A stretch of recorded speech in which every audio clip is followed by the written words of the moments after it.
Defense is more than just blocking the hit. You must find a way to respond to it. So when you find yourself in the bind, remember the move that we call the wind.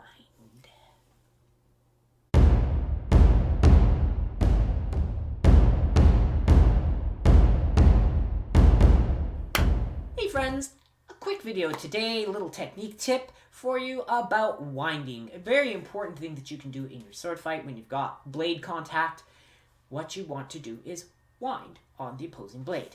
What does that mean? Well, winding is a circular motion, yes? So when I am in the bind, I am creating a twisting motion with the sword. So I'm winding it up.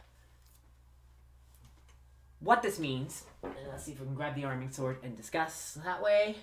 If I have the impact on the blade, I am turning and displacing. So as I slide up, I flip the sword over from the long true edge to the short false edge. Okay?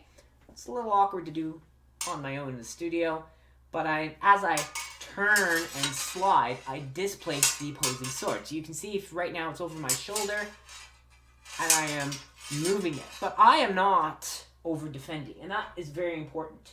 I am not pushing the opposing sword out and away from me. I'm actually keeping my arms in, and the point is dropping right in front of my opponent. So to their neck or their face, I've got now that direct thrusting line.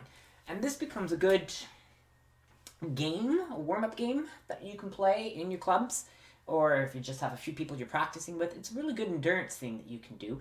Winding. So you're going to bind on the opposing blade. Someone is going to raise and turn or wind the sword over. The point drops.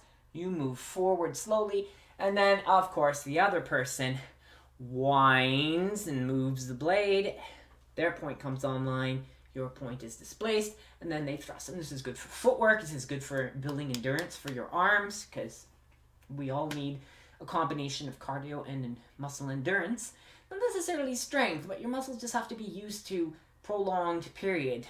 I mean, even if it's only 1.5 kilograms, 3 point something pounds of a sword, it's not that heavy, but holding it and having it in place and fighting with it and extended guards for a long period of time is going to tire you out. So winding becomes a great exercise to promote all of this. Okay? Obviously, I'm recording alone, so I can't really show this to you, but it's really simple. So to recap on all this, when you are in the bind, you want to stay in your rectangular zone of defense, as I've mentioned in a previous video. So I am taking mostly the bottom hand, so in this case my left hand, and I am raising it up, and I am winding the sword blade around, and look how it just drops into position. So I move, I wind on the opposing blade, my sword is in position, the opposing point is now offline.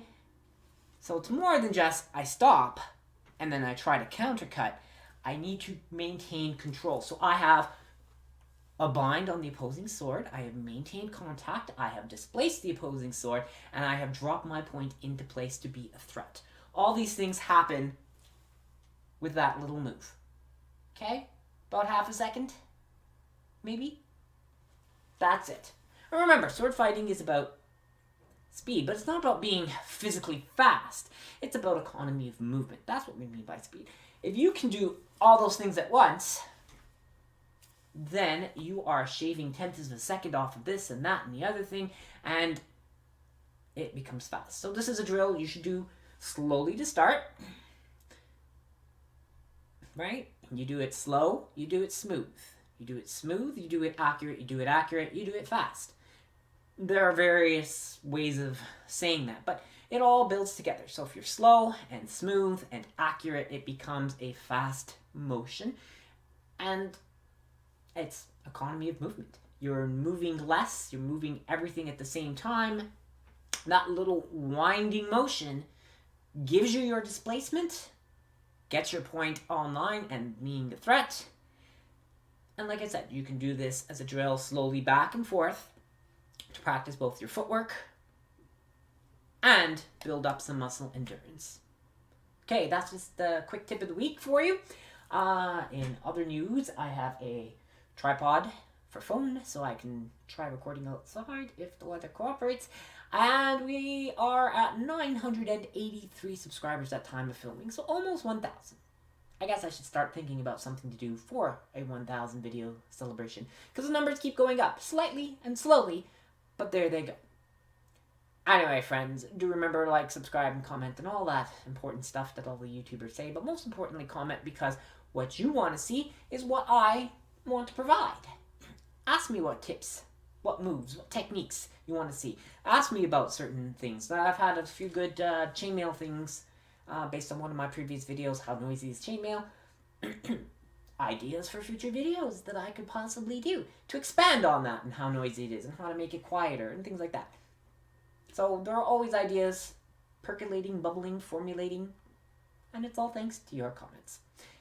Anyway, friends, do remember, take care, stay safe, and until next time, keep on swinging. Or winding.